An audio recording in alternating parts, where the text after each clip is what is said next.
નમસ્કાર મિત્રો, હું છું નરેન્દ્ર પટેલ અને ફિલ્મી વિન્ડો પ્રોડક્શનમાં આપનું હાર્દિક સ્વાગત છે. આજે આપણે વાત કરીશું અમદાવાદ જિલ્લાના ધોળકા તાલુકાના એક નાનકડા ગામની. એ ગામ એટલે એક સરસ મજાનું હરિયાળું ગામ, સ્વચ્છ ગામ, સુંદર ગામ. એ ગામ ફક્ત અને ફક્ત મારું ગામ શેરપુરા. તો આપણે આજે શેરપુરાની લટારે જઈશું અને જોઈશું શેરપુરામાં વિભિન્ન કાર્યક્રમો.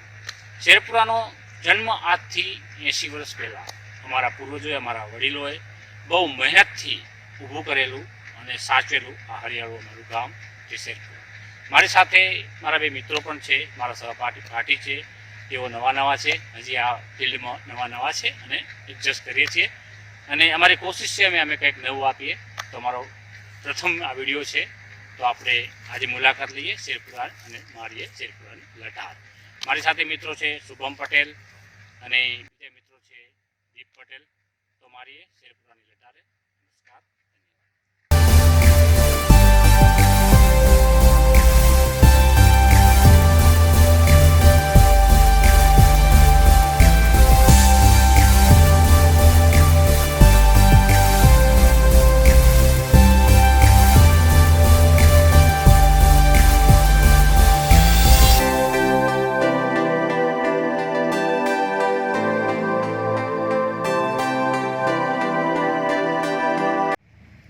નમસ્કાર, હું છું શુભમ અને ફિલ્મી વિન્ડો પ્રોડક્શનમાં આપનું સ્વાગત છે. હમણાં જ આપને કહ્યું નરેન્દ્ર પટેલે કે શેરપુરાની લટાર માર્યાએ. શેરપુરામાં અંદર જતાં જ ચાલુ થાય છે ધાર્મિક કાર્યક્રમો જેવા કે દિવાળી, ઉત્તરાયણ, જન્માષ્ટમી, દશેરા, રામનવમી, ધૂળેટી, હોળી જેવા અવારનવારના કાર્યક્રમો થતા રહે છે. અને શેરપુરાના લોકો અને શાંતિપૂર્વક અને એકતાપૂર્વક માણે છે. અને આપણે એની બાજુ થોડીક નજર કરીએ અને આગળ ધાર્મિક કાર્યક્રમો વિશે આપણે થોડુંક જાણીએ.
મારા પપ્પાએ આગળ જણાવી ચૂક્યા અને મારા પરમ મિત્ર શુભમ પણ આગળ જણાવી ચૂક્યા છે મારા ગામ વિશે, શેરપુરાની લટાર. ફરીથી આપણું એકવાર સ્વાગત કરું છું ફિલ્મી વિન્ડોમાં. આ વખતે હું કશુંક અલગ લઈને આવ્યો છું. મેં મારા પપ્પાને કીધું કે આપણે કશુંક અલગ કરીએ, તો ચલો આપણે આજ શેરપુરાની લટારે ઉતરીએ. તો આગળ શુભમે જણાવ્યા મુજબ અમારા ગામમાં બહુ સરસ એવા પ્રોગ્રામો થઈ રહ્યા છે. તો આ વખતે હું નવચેતન યુવક મંડળ અને અમારા ગામની મહિલા મંડળ વિશે થોડું જણાવીશ. નવચેતન યુવક મંડળ દ્વારા અવારનવાર નવા કાર્યક્રમો થતા રહે છે. તેમાંનું એક ઉદાહરણ છે આપણે હેપી ન્યૂ યરના દિવસે એટલે બેસતા વર્ષના દિવસે આપણે ઇનામ જે લોકો બાળકો પાસ થયા છે અથવા નંબર લાવ્યા છે એમને આપણે સરસ્વતી સન્માન કરીએ છીએ. તથા હમણાં તે અમે આ ગયા મહિને જ અમે પાવાગઢનો પ્રવાસ કર્યો હતો. બધાએ મોજ માણી સરખી રીતે. એવા અવારનવાર કાર્યક્રમો કરતા રહીએ છીએ. તથા નવચેતન યુવક મંડળ દ્વારા અમે બધા વડીલો અથવા ગ્રામજનોને એવા પિક્ચરો બતાવીએ છીએ કે જેમથી એમને પ્રેરણા મળે, યુવાનોને પ્રેરણા મળે એવા પિક્ચરો બતાવીએ છીએ. તથા અમારી સખી મંડળો અવારનવાર સત્સંગ કરતા રહે છે, ધાર્મિક પ્રોગ્રામો કરતા રહે છે. તેમના દ્વારા પણ પાવાગઢ એકવાર લઈ જવામાં આવ્યા હતા. દર શનિવારે ભજન હોય છે, એવા ધાર્મિક બધું કાર્યક્રમ હોતા રહે છે. તથા સત્સંગ પણ કરે છે અથવા સ્વાધ્યાય શનિવારે સ્વાધ્યાય પણ કરે છે. બાળ મિત્ર કાર્યક્રમ બી હોય છે. આ બધું અમારા મહિલા મંડળ દ્વારા કરવામાં આવે છે.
અમે બે પરિવાર એકવાર આવી ગયા, શુભમ અને દીપ.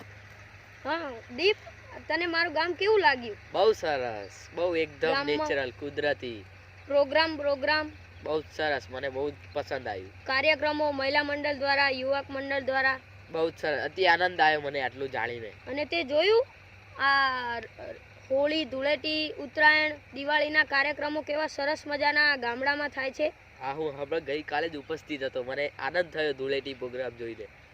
હા, અને હવે હવે અમને અમે રજા આપશો. આપણા હવે આગલા કાર્યક્રમમાં મળીશું. હવે આ વિડીયો બહુ ખૂબ જ સરસ રહ્યો છે.